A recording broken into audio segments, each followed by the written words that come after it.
Hello दोस्तों, कैसे हैं आप सभी। सुकून एफएम चैनल पर आपका हार्दिक स्वागत है। आप देख रहे हैं कहानी लव हैकर। दोस्तों, कहानी आपको कैसी लग रही है कमेंट करके हमें ज़रूर बताएं। कल हमने देखा कि किस तरीके से कार्तिक और आरोही जब दोनों रेस्टोरेंट गए थे तो पीछे से उन्हें वहां पर लावण्या और राघव भी दिख गए थे।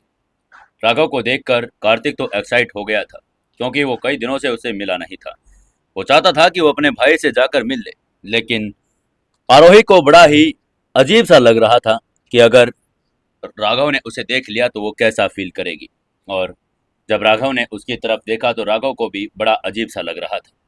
वो भी चाहता था कि अब वो वहां से चला जाए। उसने लावण्य से कहा कि वो यहाँ नहीं खाना खाएंगे, वो कहीं और खाना खाएंगे। अब आगे दोस्तों, लव हैकर के एपिसोड नंबर 11 में आपका हार्दिक स्वागत है। अगर आप पहली बार आए हैं तो चैनल को सब्सक्राइब कर लें।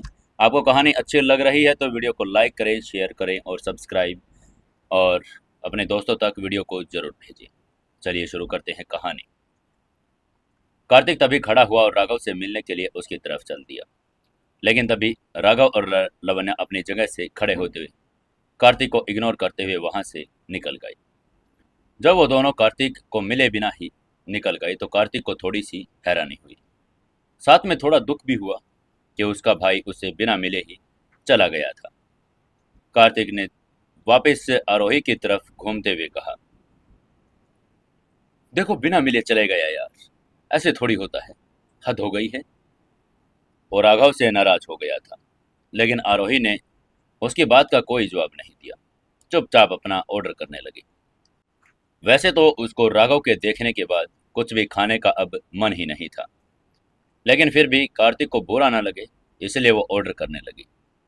वहीं कार्तिक और आरोही एक साथ को देखकर राघव भी हैरान था। उसको ये समझ नहीं आ रहा था कि वो दोनों एक दूसरे के साथ आखिर क्या कर रहे थे। उसको अभी तक कार्तिक और आरोही की शादी के बारे में कुछ भी नहीं पता था। वो जल्दी से पार्किंग में गया और अपनी गाड़ी की ड्राइविंग सीट पर बैठ गया। लावण्या उसके बगल वाली सीट पर बैठ गई। राघव ने एक्सीलेटर दबाया और गाड़ी आगे बढ़ा दी। वो गाड़ी तो चला रहा था, लेकिन उसका ध्यान अभी भी कार्तिक और राहुल की तरफ ही था। तभी लावण्य ने उसकी बेचैनी को नोटिस कर लिया। वो समझ चुकी थी कि उसे क्या चीज परेशान कर रही है।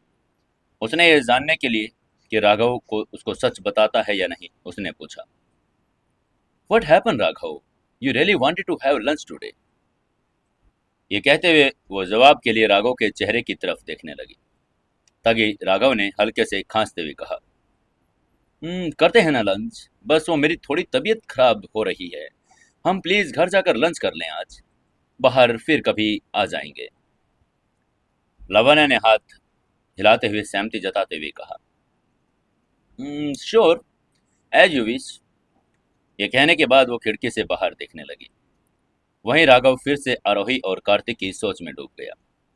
तभी जब लावण्या ने देखा कि राघव फिर से गहरी सोच में डूब गया है तो उसने राघव से जानबूझकर पूछा, वैसे आरोही सुंदर तो है। ये कहने के बाद उसके रिएक्शन का इंतजार करने लगी। वहीं राघव पूरी तरह से रेस्टोरेंट वाले सीन में ही खो गया था। उसकी आंखों के सामने आरोही की तस्वीर घूम रही थी। लावण्या ने उसको दोबारा से छेड़ते हुए कहा, राघव मैं सही कह रही हूं ना, है ना, आरोही सच में खूबसूरत है ना। इस बार राघव थोड़ा सा होश में आया और उसने शौक होते हुए पूछा, क्या क्या कह रही हो लावण्या। उसको अभी भी लावण्या ने जो कहा था कुछ भी नहीं सुना था। लावण्या समझ गई थी कि राघव के दिल में कुछ और चल रहा है। उसने हाथ हिलाते हुए कहा, नथिंग नथिंग स्पेशल। ये कहते हुए वो हल्के से मुस्कुरा दी। इसी वक्त उधर रेस्टोरेंट में कार्तिक और आरोही भी खाना आ गया था। आरोही बिना खाने के मूड में थोड़ा सा जबरदस्ती खा रही थी। उसको ऐसे निराश होते हुए देखकर कार्तिक ने कहा, अरे इतना सीरियस क्यों होती हो, जल्दी बूढ़ी हो जाओगी, लाइफ को इतना सीरियस नहीं लेते। उसकी बात सुनकर आरोही ने उसकी तरफ देखा और फिर हाथ हिलाते हुए कहा, मैं लाइफ को इतना सीरियस लेती हूँ जितना लेना चाहिए। उसका चेहरा पूरी तरह से निराशा से भरा हुआ था। तभी कार्तिक ने उसके प्लेट की तरफ इशारा करते हुए कहा, अरे यार मुझे तो समझ नहीं आ रहा कि वो लोग यहाँ से क्यों चले गए। और तुम भी ये बस खाने की एक्टिंग कर रही हो। रिलैक्स हो जाओ, खाना महंगा है, प्लीज पूरा खाना। कार्तिक ने आरोही का उतरा हुआ चेहरा देख लिया था। वो उसका मन बहलाने के लिए ऐसी मजाक वाली बात ही कह रहा था। वहीं उसकी बात सुनकर आरोही के चेहरे पर हल्की सी मुस्कान आ गई। उसने धीरे से मुस्कुराते हुए कहा, डोंट वरी, मैं सब कुछ खा लूंगी। ये कहते हुए वापस खाना खाने लगी। इसी समय उधर विला में दिव्यानी किचन में खड़ी थी। उसका चेहरा गुस्से से भरा हुआ था। उसने उसको अभी अभी घर की नौकरानी से पता चला कि प्रकाश ने कार्तिक को लंच के लिए 15,000 रुपये दिए हैं और आरोही को कहीं बाहर लंच कराने के लिए कहा है। वो आग से बबूला हो गई थी। प्रकाश की तरफ जाने लगी। प्रकाश अवेलेबल रूम में बैठा था और न्यूज़पेपर पढ़ रहा था। तभी दिव्यानी उसके पास गुस्से में गई और उसने प्रकाश को गुस्से की तरफ देखते हुए कहा, कार्तिक और आरोही को क्या आपने बाहर भेजा है? प्रकाश ने न्यूज़पेपर में अपनी नजरें हटाई और दिव्यानी की तरफ देखते हुए सर हिलाकर कहा, हाँ हाँ, मैंने सोचा कि नई नई शादी है, थोड़ा सा घूम फिर लेंगे। ये कहते हुए वो मुस्कुराकर दिव्यानी की तरफ देखने लगा। उसकी बात सुनकर दिव्यानी की भौहें तन गई। उसने सिर हिलाते हुए कहा, वाह, क्या बात है, नई शादी है, बेटे को 15,000 रुपये दे दिए, बाहर जाकर अपनी पत्नी को खाना खिलाए और उड़ा दे। वाह, क्या सोच है आपकी। उसकी बात सुनकर प्रकाश ने हल्के से हंसते हुए कहा, अरे भाई, तो क्या बात हो गई। वैसे तुम्हारी खबरी ने तुम्हें जल्दी खबर दे दी, ये तो मानना पड़ेगा, तुम्हारी खबरी बहुत अच्छी है। तभी दिव्यानी ने हाथ हिलाते हुए कहा, मेरा मजाक का मूड नहीं, मैं कह रही हूँ कि इसके बजाय अपने निकम्मे बेटे को किसी काम पर लगाएं। उसे कहे तो कमाए, जो उड़ा ले बेशक, अपनी बीवी को अपने कमाए हुए पैसे से खिलाए, हमें क्या दिक्कत है, कहीं मर्जी घुमाए। तभी प्रकाश ने उसको समझाने की कोशिश करते हुए कहा, अरे यार, नई नई शादी है, मैं सोचा थोड़ा बहू का दिल बहल जाएगा, और तुम इतनी टेंशन क्यों ले रही हो। उसकी बात सुनकर दिव्यानी ने अपने हाथ हिलाते हुए और सिकोड़ते हुए कहा, बहू का दिल बहल जाएगा, बहू का कितना ख्याल है आपको। और मैं, कभी सोचा आपने मेरे बारे में, कभी मुझे बाहर लेकर गई, कभी नहीं। उसकी बात सुनते ही प्रकाश ने तुरंत हाथ हिलाते हुए मुस्कुरा कर कहा, मेरी जान, तुम्हारे लिए तो जान हाजिर है, जिस रेस्टोरेंट में बोलो तुम्हें डिनर के लिए लेकर चलता हूँ, क्यों ऐसे नाराज होती हो। उसने इतना कहा ही था, दिव्यानी ने उसको बीच में रोकते हुए कहा, रहने दीजिए आप, मुझे पता नहीं आपका हवा में सारी बातें करते हैं। मैं तो हैरान हूँ इस बात पर कि आप मुझे कैसे कहते हैं कि मैं बिना फजूल की खर्ची करती हूँ। इतनी महंगाई है, अब बेटी और बहू के लिए पैसे उठाकर ही पकड़ा दिए। 15,000 रुपये कोई छोटी रकम तो नहीं होती, कम से कम एक बार सोचना चाहिए आपको। इसी समय उधर आरोही और कार्तिक खाना आने खत्म कर लिया था और दोनों कार्तिक की बाइक पर सवार होकर वापस कपूर विला की तरफ चल पड़े थे। आरोही का चेहरा अभी भी निराशा से भरा हुआ था। वो दोनों लगभग 20 मिनट में वापस कपूर विला पहुंच चुके थे। जैसे ही वो दोनों लिविंग रूम में दाखिल हुए, उन्होंने देखा कि दिव्यानी लिविंग रूम में सोफे पर बैठी थी। दोनों सीधे अपने कमरे की तरफ जाने लगे, लेकिन तभी दिव्यानी ने उनको रोकते हुए कहा, आरोही, एक मिनट मेरी बात सुनो।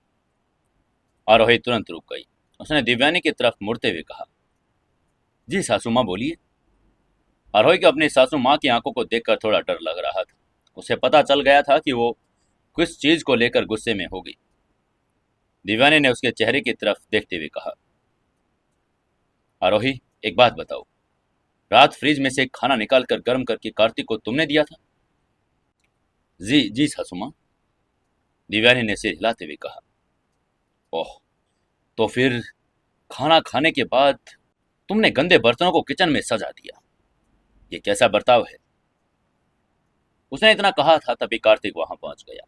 उसने अपनी माँ की बात सुन वो दया भरी नजरों से आरोही की तरफ देखने लगा। उसने आरोही को देखते हुए कहा, ठीक है, तुम क्लास अटेंड करके आओ, जब तक मैं कमरे में जा रहा हूँ। वो जानबूझकर आरोही की टांग खींच रहा था, क्योंकि वो जानता था दिव्यानी ने उसको लेक्चर देने के लिए ही रुकने के लिए कहा है। उसकी बात सुनकर दिव्यानी का गुस्सा और बढ़ गया। उसने गुस्से में उसको डांटते हुए कहा, तुम तो अपनी बकवास बंद करो अवारकर्त, तुम्हें तो बिल्कुल भी शर्म नहीं आती। कितनी बुरी बात है मेरे लिए, किसी के बाप ने यहाँ नौकरों की फौज खड़ी कर रखी है ना, जो सब काम मुझे खुद करना पड़ता है। कम से कम अपने बर्तनों को तो खुद धो ही सकते हो ना। अच्छा खासा दावत का खाना बचा, मैंने सोचा कल दोपहर को खा लेंगे, लेकिन नहीं, जहां पर चटपट करके बैठकर ऊपर से बर्तन भी सिंक में सजा दिए। अब रात का खाना भी बनाना पड़ेगा। तभी कार्तिक ने फिर से मजाक भरे अंदाज में आरोही की तरफ देखते हुए कहा, ओह खैर, अभी मुंबई का महंगाई सेशन शुरू हो चुका है, अभी 1 घंटे तक चलेगा, तुम सुनो मैं चलता हूँ। और ये कहने के बाद वो फिर से अंदर जाने के लिए चला गया। तभी पीछे से दिव्यानी ने फिर चिल्लाते हुए कहा, जिसे खर्च करना पड़ता है ना, जिसे घर चलाना पड़ता है, उसी को पता होता है कि महंगाई कितनी है। अगर कमाता तो तुझे पता होता ना। आकर बैठ जाते हैं खाने के लिए बस, और कुछ नहीं। एहसास करो जो जरा, तुम लोग, इतना आसान नहीं है इस महंगाई में घर चलाना, मजाक नहीं है कोई। तभी वहां पर प्रकाश आ गया, जिसको देखकर दिव्यानी तक और आरोही को जाने का इशारा कर दिया। आरोही भी इशारा पाते ही अपना उदास चेहरा लेकर कमरे में चली गई। कमरे में जाते ही उसने देखा कि कार्तिक के जूते अलग थलग पड़े हुए थे।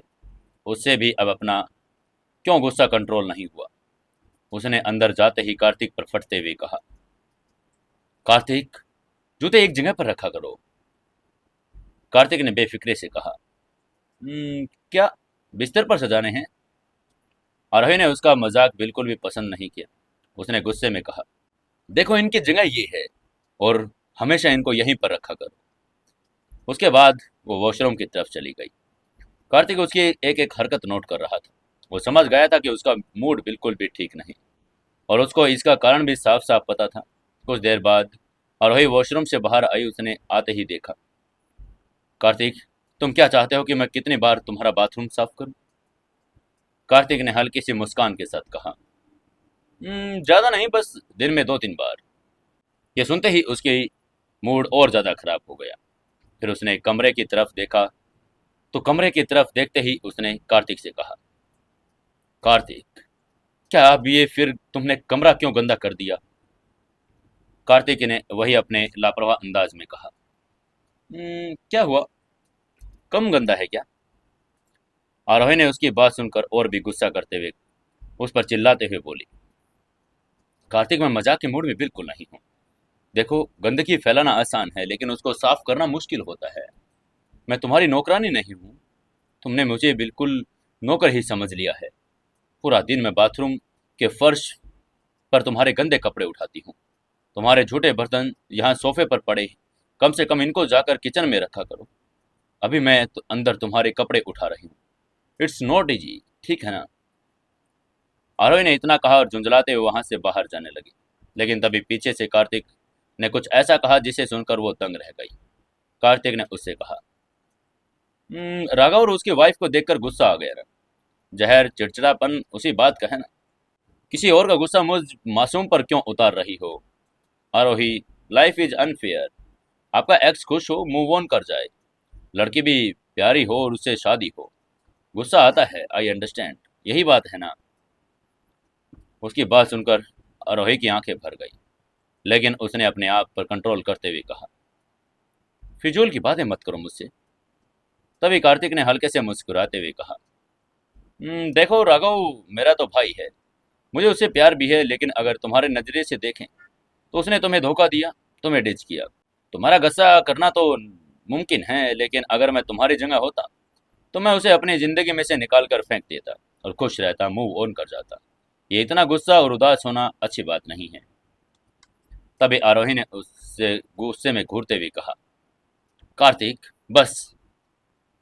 कार्तिक ने उसकी आंखों में देखते हुए फिर कहा, मैं पागल तो मेरी शक्ल से लगता हूँ, लेकिन हूँ नहीं। तुम्हें दोपहर से क्या चीज परेशान कर रही है, मैं यही जानता हूँ। तभी आरोही ने सिर हिलाते हुए कहा, कार्तिक, अब बस भी करो। इसके बारे में मुझे कुछ मत कहो। मैं और बात नहीं करना चाहती। कार्तिक ने उसकी तरफ हल्के से लुक देते हुए अपने हेडफोन उठाए और कानों पर लगा लिए। वो अपनी गेम दोबारा खेलने के लिए तैयार हो गया। वहीं इसी वक्त उधर राघव भी बेहाल हुआ त्रिपाठी मेंशन में इधर उधर घूम रहा था। उसके हाथ में अपना फोन था और अपनी माँ से बात करने के बारे में सोच रहा था। उसने हाथ में एक सिगार पकड़ी हुई थी। स्क्रीन पर नंबर देख रहा था और कुछ देर बाद उसे नहीं रहा गया तो उसने कॉल मिला ही दिया। इधर से कुछ ही देर में दिव्यानी ने भी कॉल एक्सेप्ट किया और जैसे ही दिव्यानी ने फोन उठाया राघव ने कहा। Hello mom. उसकी आवाज़ सुनते ही दूसरी तरफ से दिव्यानी भावुक हो गई। उसने भावुक होते हुए कहा, कैसे हो राघव बेटा? इतने दिनों बाद मम्मी की याद आ गई। कितने दिन हो गए तुम्हारी आवाज़ सुने। इधर से राघव ने थोड़ा मुस्कुराते हुए कहा, मैं ठीक हूँ, आप कैसी हैं? दिव्यानी ने निराशा भरी आवाज में उसकी बात का जवाब देते हुए कहा, अपने बच्चे के बिना मैं कैसी होंगी? तुम्हारी शक्ल देखने को तरस गई हूं मैं बेटा। राघव ने भी उधर से फॉर्मल स्वर में कहा, मॉम ईमानदारी से तो मैं भी आपको बहुत मिस कर रहा हूँ। आप जानती हैं अगर मेरा बस चले तो मैं अभी आपके पास आ जाऊं। दिव्यानी ने और भी उदास होते हुए कहा, एक औलाद की दूरी कैसी होती है तुम क्या जानो। राघव ने अपनी माँ की बात सुनकर चिंतित होते हुए कहा, आपको सब पता है मम्मी, मैं आप लोगों को छोड़ना तो नहीं चाहता था, लेकिन क्या करूं, वो तो पापा कुछ भी सुनने को तैयार नहीं थे। दिव्यानी ने तुरंत झुंझलाते हुए उसकी बात पर सहमति जताते हुए कहा, तुम तो अच्छी तरह जानते हो तुम्हारे पापा कितने जिद्दी हैं। दोस्त की मोहब्बत में अपने सगे खून को अपने आप से दूर कर दिया, मेरी एक भी नहीं सुनी। दिव्यानी अपने दिल का दुख सुना रही थी, लेकिन राघव उसकी बातें सुन सुनकर ऊब गया था। उसने हल्के से खांसते हुए कहा, मॉम ये सब तो ठीक है, लेकिन आप मुझे एक बात बताइए, कल मैं एक रेस्टोरेंट में गया था, वहां पर मैंने कार्तिक और आरोही को एक साथ देखा। जैसे राघव ने पूछा, दिव्यानी की भौहें तन गई। उसने गुस्से में झुंझलाते हुए कहा, हाँ वो तुम्हारे पापा ने कार्तिक और आरोही की शादी करवा दी है ना। दिव्यानी की बात सुनकर राघव दंग रह गया। उसका मुंह खुला का खुला रह गया। वो समझ नहीं पा रहा था कि अब क्या कहे। तभी उधर से दिव्यानी ने कहा, एक तो ये कार्तिक कुछ करता नहीं है, ऊपर से एक और जिम्मेदारी उसके ऊपर आ गई है। इधर वही राघव भी अपने आप को अपने विश्वास में नहीं लेकर आ पा रहा था, इसलिए उसने कंफर्म करने के लिए खांसते हुए फिर कहा, मोम आप ये क्या कह रही हैं? क्या आरोही और कार्तिक की शादी हो चुकी है? उधर से दिव्यानी ने तुरंत उसकी बात का जवाब देते हुए कहा, हाँ यही तो कह रही हूँ, उन्होंने मेरी एक बात नहीं सुनी। कार्तिक की आरोही से शादी करवा कर उसको घर ले आए। हाँ मैं कहाँ तक की जिम्मेदारियां उठाऊंगी। बड़ी मुश्किल से हाथ रोक रोक कर घर चला रही हूँ। उन्हें तो लगता है कि उनकी छोटी सी तनख्वाह से सब कुछ चल रहा है। वो तो मैं जानती हूँ ना, जिम्मेदारियां तो तुमने संभाल रखी थी। महंगाई किस कदर बढ़ रही है, आगे पता नहीं हमारा क्या होगा। ये दोनों बात कर रहे थे, तभी आरोही लिविंग रूम के पास से गुजर रही थी, लेकिन तभी उनको दिव्यानी की बातें सुनाई थी। मुझे उन दोनों की सभी बातें सुन ली, जिससे उसकी आंखें नम हो गई। अब क्या करेगी आरोही? क्या आरोही कुछ नया कदम उठाएगी? जानने के लिए जुड़े रहिए अपनी कहानी लव हैकर के साथ। दोस्तों, कहानी को ज़्यादा से ज़्यादा शेयर करें, कमेंट करें और लाइक ज़रूर करें।